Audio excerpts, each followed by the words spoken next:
retribuir ao Senhor por toda a bondade que Ele tem para comigo. Erguerei o cálice da salvação e invocarei o nome do Senhor.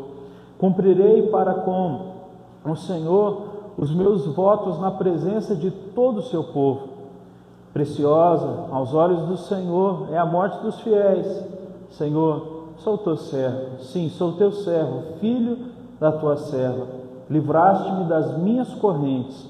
Oferecerei a ti sacrifícios de gratidão e invocarei o nome do Senhor. Cumprirei os votos que fiz ao Senhor na presença de todo o seu povo, nos átrios da casa do Senhor, no seu interior, ó Jerusalém. Aleluia. Vamos só fazer uma oração, pode ficar como você está mesmo.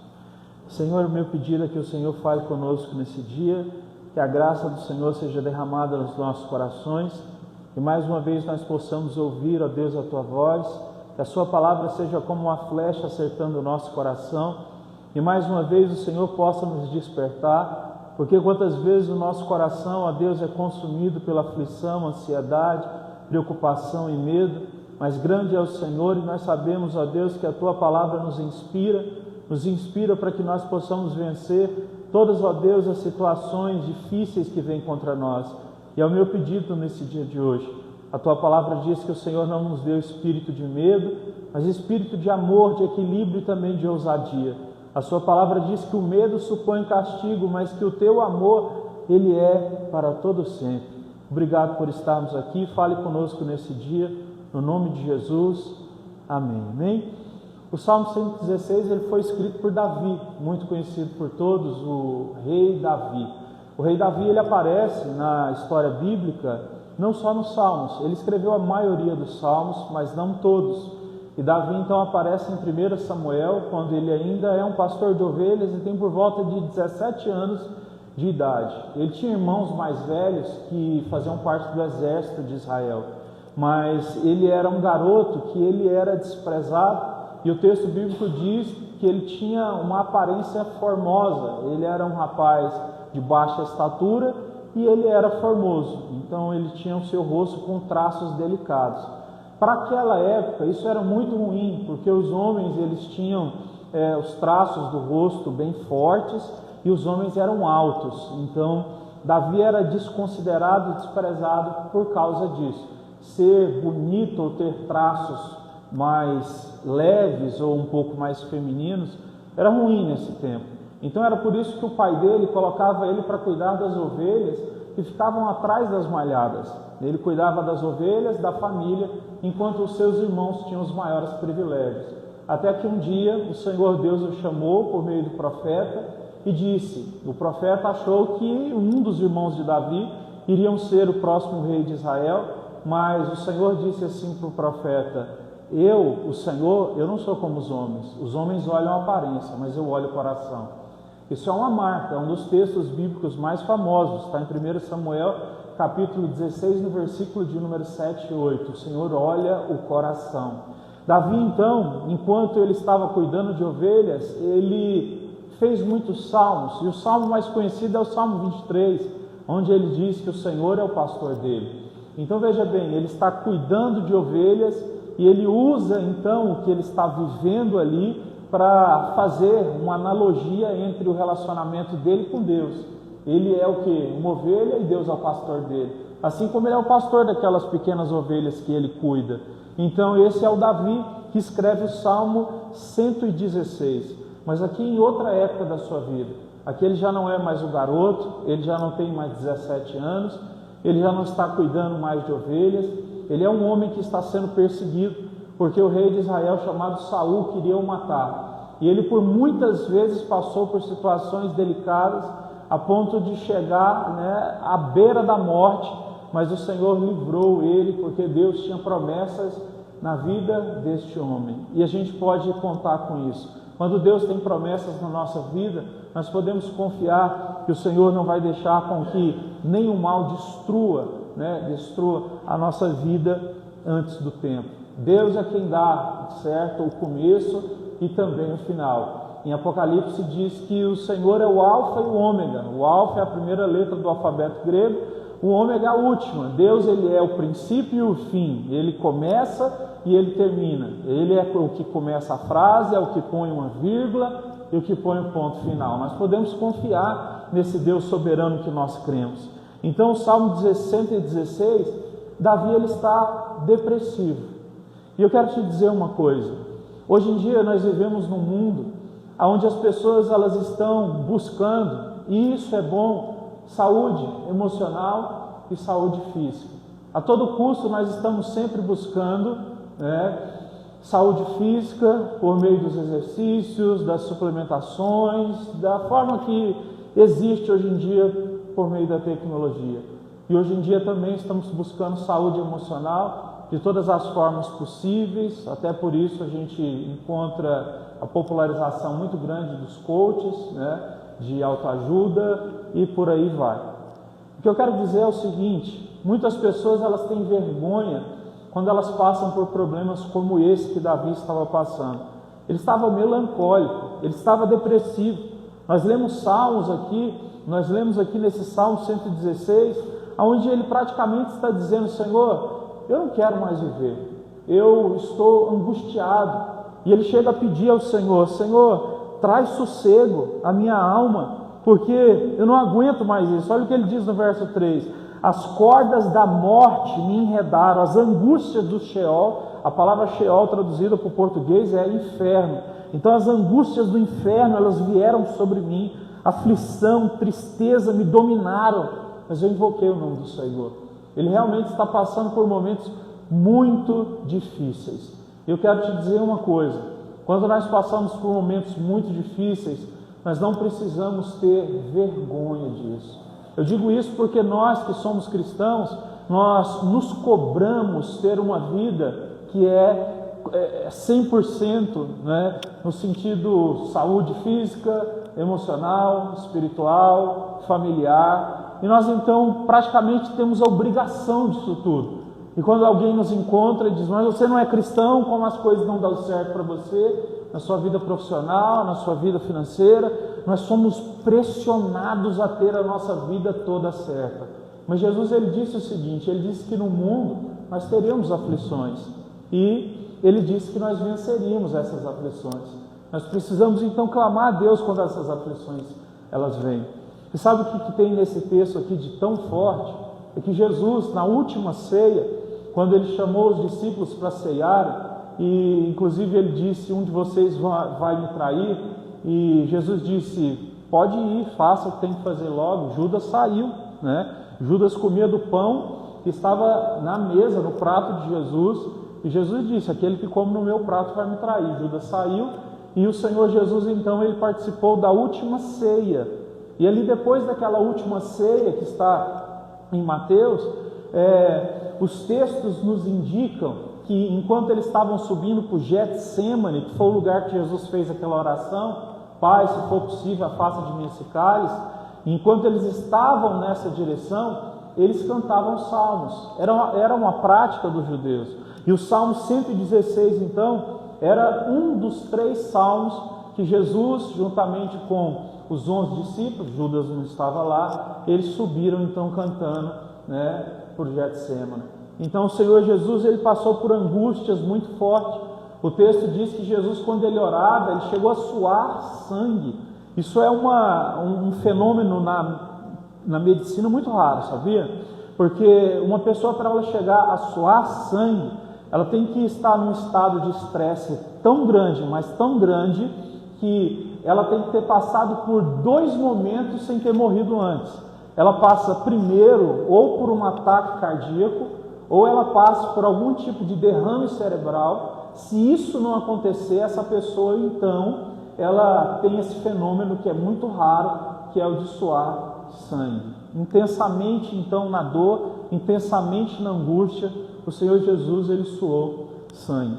Então, eu quero te dizer, não tenha medo, não tenha vergonha dos problemas que às vezes você passa. Eu digo isso porque algumas vezes, depois do culto, eu sempre costumo fazer oração pelas pessoas aqui na sala. Aqui a gente já esteve a igreja em outros lugares, e muitas pessoas já entraram na sala e disseram assim: pastor, eu tenho vergonha de dizer isso, mas eu tenho uma depressão muito forte e eu estou com vontade de morrer. Eu tenho tido pensamentos, né, que são pensamentos de não viver mais. E essa pessoa chega, né, essas pessoas chegam até a ponto de chorar e dizer: eu não podia estar pensando isso, eu sou um cristão, eu sou uma cristã. Então, os cristãos não estão isentos de passar por essas coisas, ok? Talvez você tenha visto no Instagram, né, o padre Fábio de Mello, no dia de ontem, em que ele estava numa grande, eu não sei explicar o que é aquilo, mas é uma manifestação muito grande lá de pessoas, né, uma espécie de culto público, e quando ele entra lá, são milhares de pessoas, ele diz: eu gostaria que vocês rezassem por mim, porque eu estou com depressão e a minha vontade é de não existir, eu quero morrer. E é a segunda vez que essa depressão me ataca de forma tão forte, eu não tenho mais nenhum tipo de vontade de viver. Então é um líder religioso. Não sei se você sabe pelas estatísticas, mas 65% dos líderes religiosos, eles passam por momentos profundos de depressão. 70% dos religiosos que eu digo, dos líderes religiosos, eles não têm um amigo com quem eles possam abrir o peito e falar sobre os seus problemas, justamente porque eles estão numa posição que é difícil, né, poder falar para alguém, não ser julgado. Então eu sei que para mim, para você, às vezes é difícil, porque às vezes você é o sustentáculo da sua casa. Às vezes, se você mostrar fraqueza, todo mundo desaba ali naquele lugar. Às vezes é no trabalho, se você demonstrar algum tipo de fraqueza, todo mundo desaba. Mas eu estou aqui para dizer que o Deus que nós servimos é o Deus que escuta o nosso clamor. É o Deus que escutou o clamor aqui de Davi, onde Davi diz que ele estava, né, com as angústias da morte dentro do coração dele. Ele estava dizendo: eu estou realmente preso com vontade de morrer, o inferno já dominou o meu coração e a minha mente. Mas ele vai dizer no verso 4, então eu invoquei o nome do Senhor e eu pedi: Senhor, me livra. Ele então não desistiu do Senhor quando ele estava passando por essas coisas. E a gente precisa entender isso. Quando as coisas estão muito difíceis, nós não podemos deixar de clamar a Deus, porque nós servimos um Deus que nos ouve. O Deus que nós servimos não está lá no céu e nós aqui na terra. Você sabe que dentro da teologia existe um termo que a gente usa que se chama deísmo. O deísmo é quando você acredita que Deus existe, mas você não acredita que Ele se manifesta entre nós. O deísmo diz: Deus criou tudo, mas Ele está lá e nós estamos aqui. Então, existem muitos cristãos que eles são deístas, eles não acreditam que Deus pode interferir diretamente na vida deles, que Deus não pode escutar orações, que Deus não pode mudar a história, que Deus não pode fazer milagres, coisas sobrenaturais. E Deus pode. Por isso, então, nós cremos, né? Nós não somos deístas, nós somos daqueles que creem no Senhor. Então ele diz isso. E no verso número 5 ele diz: Senhor, eu sei que o Senhor é misericórdia e justo. O nosso Deus, Ele é compassivo. Olha, vão existir muitos momentos na nossa vida que os nossos sentimentos vão falar uma coisa, mas a verdade absoluta vai dizer outra. E você vai precisar tomar uma decisão. Porque várias vezes o seu coração vai te puxar para um lado, mas a verdade vai te puxar para o outro. Qual era a verdade? A verdade é que Deus protege aqueles que são simples, Deus é misericordioso e Deus é compassivo. Mas quando nós estamos sofrendo muito, mas muito mesmo, a nossa tendência é de deixar as nossas emoções nos levarem e a gente acaba se esquecendo dessas verdades. Então, eu estou aqui para te dizer uma coisa: quando as grandes dores chegarem até você, não se esqueça que Deus continua perto. Não se esqueça que Deus continua ouvindo as suas orações. O fato das dores chegarem não significa que Deus se afastou. A Bíblia diz que o Senhor nos deu a promessa de que Ele ficaria conosco por todos os dias da nossa vida. A Bíblia diz também que o Senhor dá ordem ao seu anjo ao nosso respeito para nos guardar em todos os nossos caminhos. O Salmo 91, escrito por Davi, também diz que 1000 cairão de um lado, 10.000 à nossa direita, mas nós não seremos atingidos. O Deus que nós servimos, Ele tem promessas, então, de livramento e de bênçãos. Então não deixe com que as suas emoções te derrotem quando elas vierem de uma forma muito intensa, muito intensa. Eu vou te dizer uma coisa, tem 15 anos que eu sou pastor, tem 20 anos que eu dedico a minha vida para o trabalho de evangelização e muitas vezes eu já preguei, certo? Passando por um estado, muito grande de depressão. Muitas vezes eu já preguei e eu me sentia destruído por dentro. Mas o que acontece? Eu sabia que eu não poderia parar por causa daquilo. Eu não estou dizendo que nós não temos que nos cuidar, mas eu sabia que eu não poderia simplesmente parar por causa das dores que eu estava sentindo. Porque cada vez que eu parasse, toda vez que eu sentir dores, eu parar, a minha força diminui. Sabe o que a Bíblia diz? Provérbios 24, verso 10 diz assim: se você se mostrar fraco no dia da tua angústia, a tua força será limitada. Todas as vezes que você estiver passando por uma dificuldade, mas você se esforça para fazer o que tem que ser feito, a sua força aumenta, a sua resiliência aumenta. Deus te abençoa ainda mais e te prepara para uma nova fase. Isso precisa continuar acontecendo Então, às vezes a situação vai ser severa. E eu quero te dizer uma coisa. É necessário muitas vezes que sim, que nós busquemos os médicos, busquemos a psiquiatria, a psicologia. Nós não precisamos ter vergonha de remédios, se tiverem que ser necessários. Isso tudo, então, precisa ser somado. Um dos livros que eu escrevi significa, o título de um dos livros que eu escrevi é Um Cristão com Depressão. E agora? E ali eu elenco as coisas que nós devemos unir para que a gente possa vencer essas batalhas tão fortes que nós temos na alma. Então, exercícios físicos, boa alimentação, estudo, ter tempo separado para você estudar, e poder se desenvolver, fé, certo? Tratamento, de psicólogo, você está se fortalecendo através da leitura da palavra, oração, e aí então você vai fazendo essa somatória. São algumas coisas ali que eu coloquei. Você valorizar os seus hobbies, você parar de cobrar demais de si mesmo, porque você já percebeu um negócio? Vou te dar um exemplo, preste bem atenção nisso. Se agora estivesse uma pessoa do seu lado chorando desesperadamente, e essa pessoa diz: eu não consigo fazer o que eu tenho que fazer agora. Às vezes talvez essa pessoa tenha uma prova para fazer, ou tem uma conversa muito séria para ter com um familiar, ou com alguma pessoa, um noivo, um namorado, um casamento, e essa pessoa está desesperada, e você é a única pessoa que está ali do lado. Qual é a forma como você vai abordar essa pessoa? É com compaixão. Você vai chegar e perguntar: será que eu posso te ajudar de alguma forma? Você não precisa se cobrar tanto. E você então vai tratar essa pessoa com essa compaixão. E eu digo a mesma coisa, nós precisamos nos tratar com uma compaixão maior.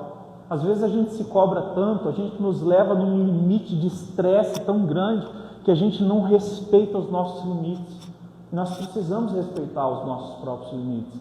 Então, deixa eu te dizer isso, quando você não estiver aguentando, respeite a si mesmo, certo? Porque nem sempre nós vamos conseguir. A gente vive num mundo que ele é mais veloz do que a capacidade de processamento do nosso coração e da nossa mente, tá? A nossa mente e o nosso coração foram criados por Deus para processarem as coisas numa velocidade. O mundo, ele fez com que essa velocidade ficasse muito mais rápida. E é por isso que as pessoas estão cada dia mais ansiosas, estão cada dia mais preocupadas, depressivas, com medo, cheias de aflição, porque nós estamos nessa velocidade toda. E nós então precisamos orar a Deus, porque quando nós oramos e pedimos essa misericórdia, a gente confia no Senhor.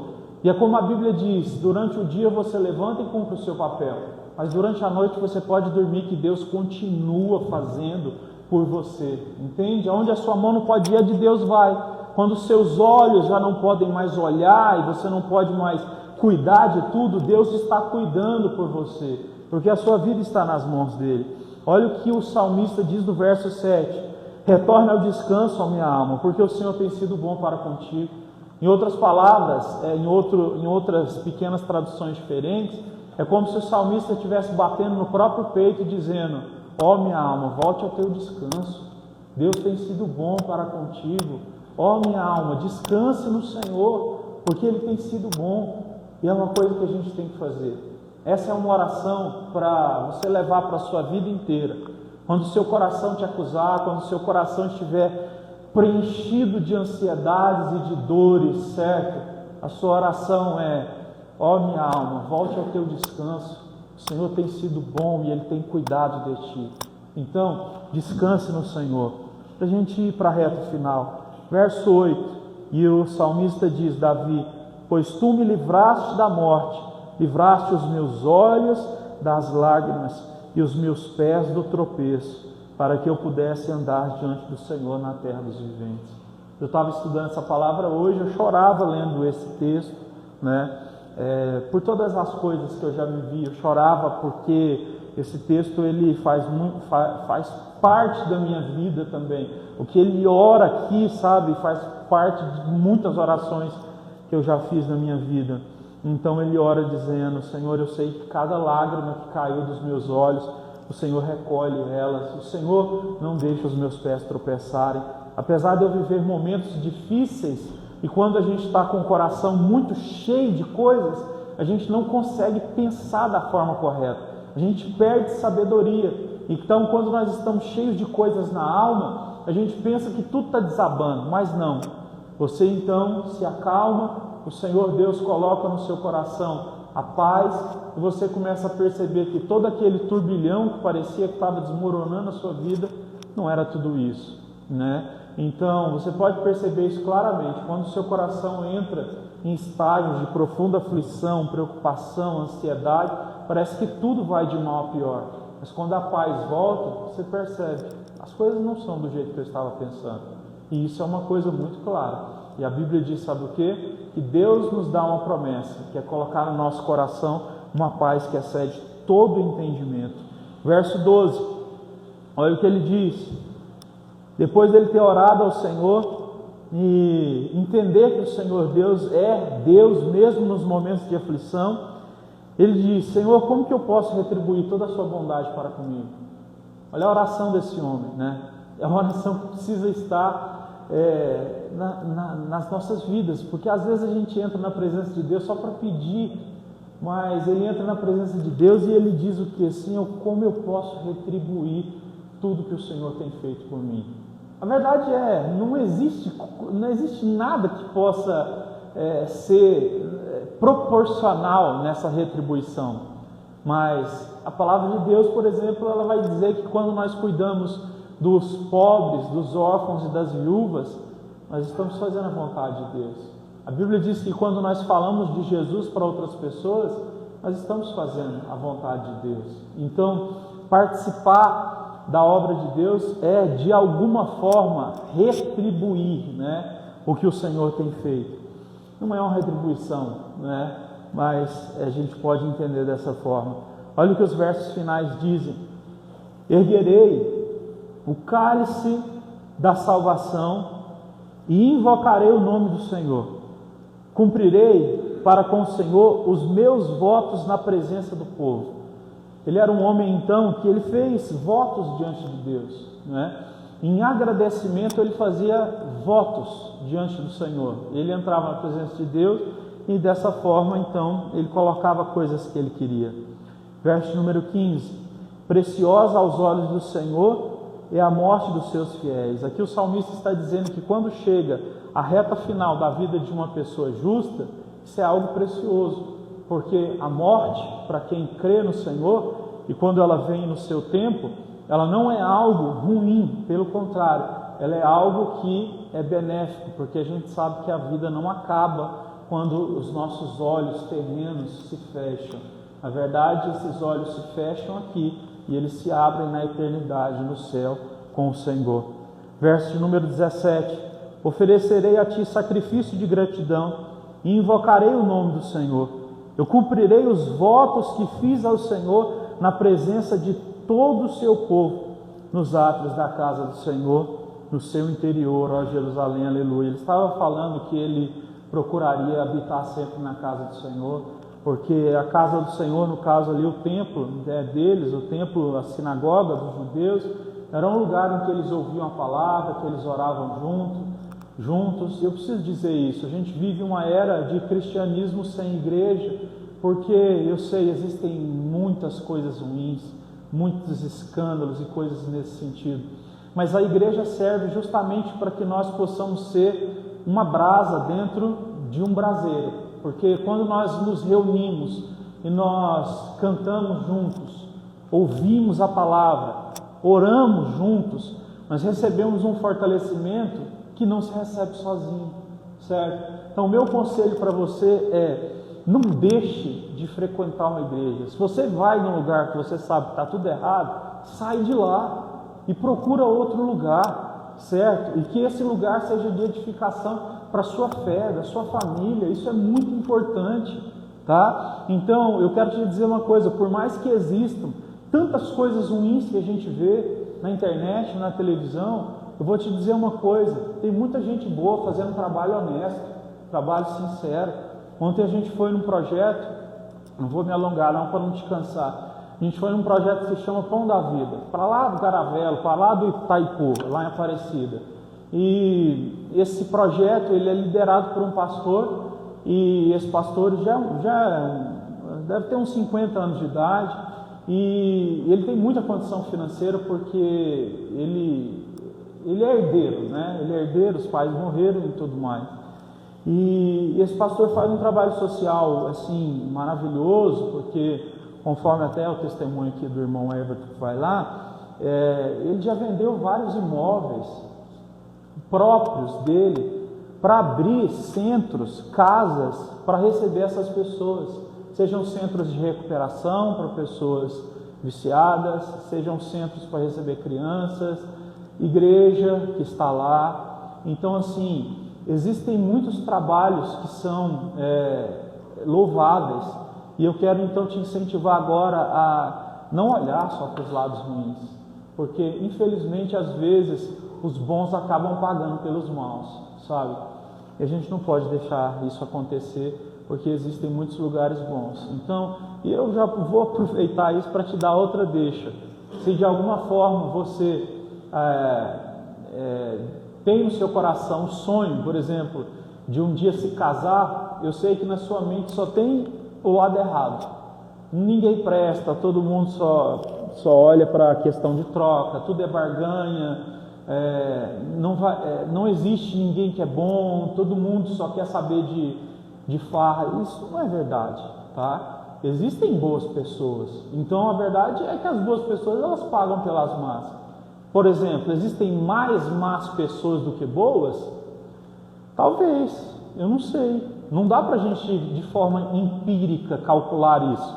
Eu sei que um dia Elias caiu diante de Deus e falou assim: eu quero morrer, eu não aguento mais não, eu estou sozinho, sou o único homem fiel. Deus diz assim: Elias, você está doido? Tem mais 7 homens fiéis que não dobraram o joelho diante dos outros deuses. Então a verdade é que eu e você devemos orar a Deus para que Ele faça isso, para que Ele coloque essas pessoas no nosso caminho, boas amizades. Se você deseja se casar, uma boa pessoa no seu caminho. Eu estou falando isso aqui de alguma forma, eu acho que o Senhor Deus quer falar com alguém que está aqui, por isso que eu estou fazendo esse desvio um pouquinho. E eu fui ordenado pastor com 20 anos, e eu era um evangelista, eu pregava nos lugares, nas igrejas, nas casas de recuperação, centros psiquiátricos e tudo aí vai. E para mim era muito ruim estar solteiro. Eu já tinha terminado meu bacharel em teologia e já tinha sido ordenado pastor, mas para mim era muito ruim, porque desde que eu tinha ido para essa missão, antes mesmo de ser pastor, meu sonho sempre foi casar e ter uma família. Só que mesmo dentro da igreja eu encontrava muita dificuldade, porque ser pastor não é uma coisa fácil, né? E nem todo mundo quer, nem toda moça, no caso, está disposta a isso, porque é uma vida de renúncias em várias áreas. E eu lembro um dia, então, dos 21 para os 22 anos de idade, que eu orei a Deus e falei: Senhor, abençoa a minha vida, eu não quero mais andar sozinho, eu estou cansado. Muitas vezes eu tinha que levar o meu pai comigo, porque não é aconselhável você andar sozinho. O próprio Jesus mandava andar de 2 em 2. Então, meu pai é comigo e tal, mas assim, eu não me sentia completo, né? E com 22 anos de idade, então, eu conhecia já a Angélica, só que isso tinha sido lá atrás. Ela era uma menina, ela tinha 13 anos, eu tinha uns 17, eu nunca mais vi ela, nem a família dela. E eu lembro de fazer essa oração, e o Senhor do nada me fez encontrar a família dela, e foi assim mais ou menos na segunda ou na terceira conversa. Eu falei com ela, eu sabia do comprometimento que ela tinha com as coisas de Deus, e eu perguntei para ela, você quer casar comigo? Eu sou um pastor, você tem que entender se você realmente quer. Ela falou, quero me casar. E eu acho que foi 2 dias depois, eu estava com as alianças, porque olha para você ver, tanto que eu era doido, hein? Eu já tinha mandado fazer aliança desde que eu tinha sido ordenado pastor, e eu mandei botar dentro das alianças, santidade ao Senhor. E aí então, eu fui lá na casa dos avós dela, né? A mãe dela e o padrasto dela moravam do lado, e nós noivamos lá, sem dar um beijo na boca e nada. E nós noivamos, e já no segundo dia, nós fomos no cartório para casar. Eu não estou dizendo que você tem que fazer isso, tá? E até é um pouco desaconselhável. Mas eu fiz isso porque eu realmente, minha vida era servir o Senhor e isso. Então assim, Deus é muito bom. Quando a gente age pela fé, Deus abençoa muito. Graças a Deus, a gente está indo já para o 13º ano de casado, a gente tem 2 filhos, ela está grávida agora. Hoje a gente fez a ultrassom, o bebê está bem formado, com todas as partes do corpo bem formadas, uma bênção. Então assim, eu vou te dizer a verdade, para mim era impossível. Na época que eu pregava nas igrejas, assim, muitas mulheres queriam saber de oba-oba, mas assim, você ora, Deus atende. Deus é o Senhor, e eu quero dizer para você que você pode ter fé no seu coração. Você pode se colocar de pé para fazer uma oração comigo?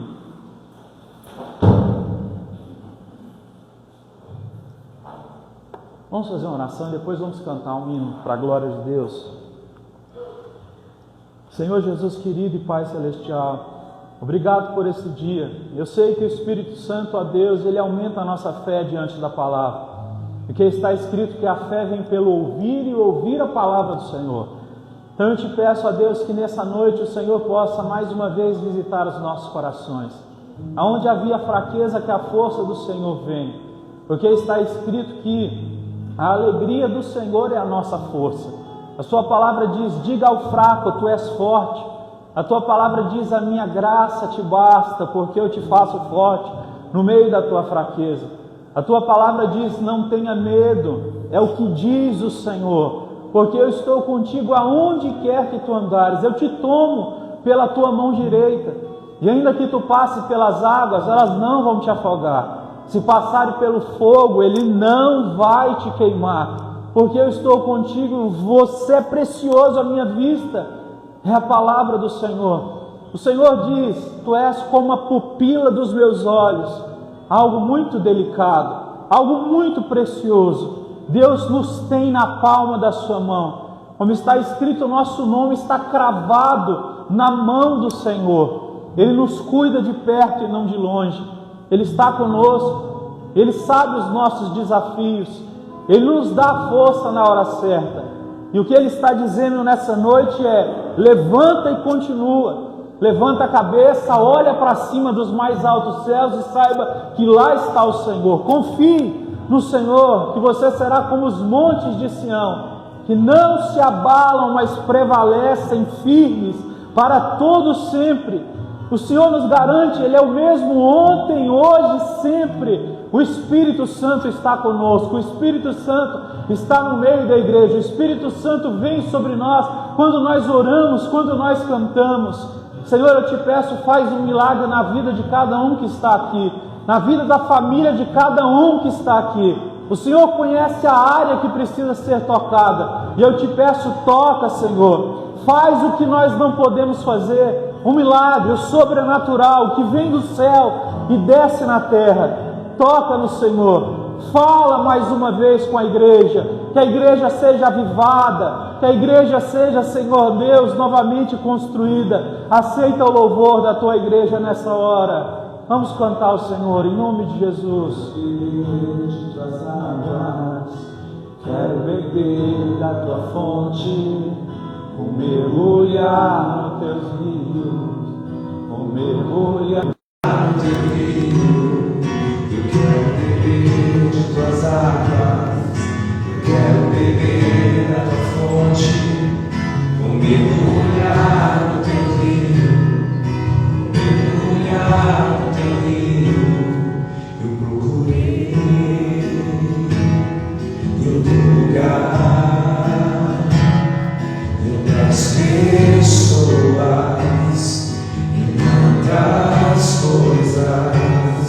Eu procurei em outro lugar, em outras pessoas, em outras coisas, mas descobri seu rio em mim e transbordei do teu amor, sinto fluir teu